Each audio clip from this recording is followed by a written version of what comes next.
Hi guys, welcome to today's episode of A Dash of Colors. This is day 17. Thank you so much for tuning in, and I apologize in advance if you can hear any background noise. I've been trying to wait it out, and I currently do not use a very good microphone, so it doesn't filter sounds.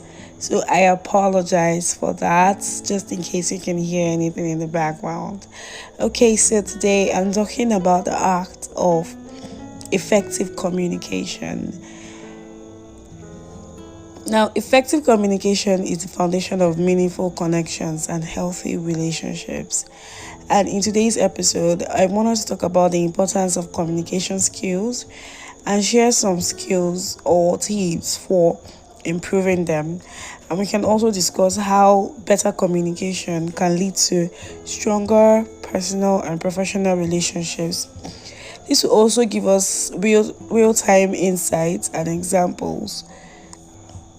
Okay, so welcome back to the Dash of Colors. As always, I'm Mimi, your host and companion on this 30-day journey of self-improvement and personal growth. Today, we're diving into the essential skill of effective communication, and I hope it helps you out with whatever relationship that you're trying to put together. Now, communication is more than just words. It's the bridge that connects us to others, fostering understanding, trust, and intimacy. So, why is it crucial to discuss effective communication? As always, before we talk about that, I want to give you a quick story because I am a victim of very poor communication, and although I am getting better at it right now, I once dated someone who went a whole week without talking to me because he was upset. And at first, I felt like, oh, okay, he had the right to do that because he was upset that I left without letting him know that I was leaving and all of that. So it wasn't like I did anything major though, but yeah, I was going to give him that benefit of doubt.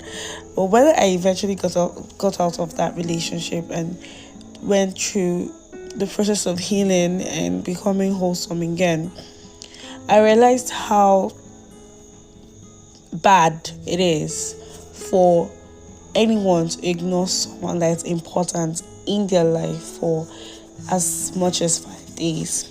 So let's talk about why effective communication matters. One, communication will always enhance understanding and it will minimize misunderstandings. The times that you use shying away from talking about that problem could actually be used into talking about why exactly you feel the way you do, and maybe try to clear out whatever possible misunderstanding you may have of the situation. Effective communication helps us build trust and it can strengthen our connections. It helps us resolve conflicts quickly and fosters cooperation. Now, for communication, there are certain strategies that we could employ to improve our communication skills, and these are things that are not so difficult but also can be challenging. And one of it is active listening. You have to learn to pay full attention when others are speaking. Listen not just to respond but also to understand their perspective and feeling. I am quite guilty of this because I tend to always have something I want to say about a particular situation, and I'm learning to let someone else speak and explain the situation to me. That way I can better understand what he or she is trying to say. Two, use I statements when expressing your thoughts and feelings. Use I statements to convey your emotions without blaming or accusing others.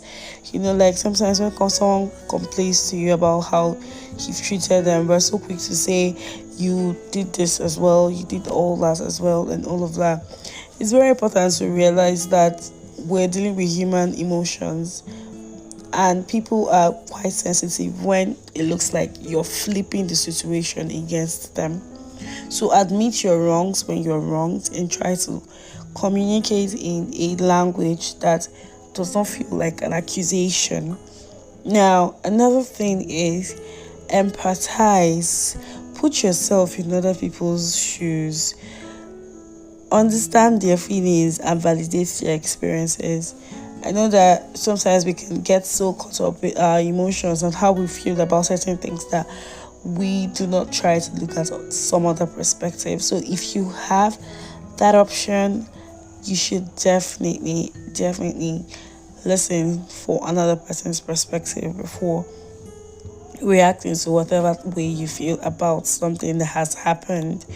Okay, so number four thing that I would advise is you should be aware of your body languages, facial expressions, and tone of voice.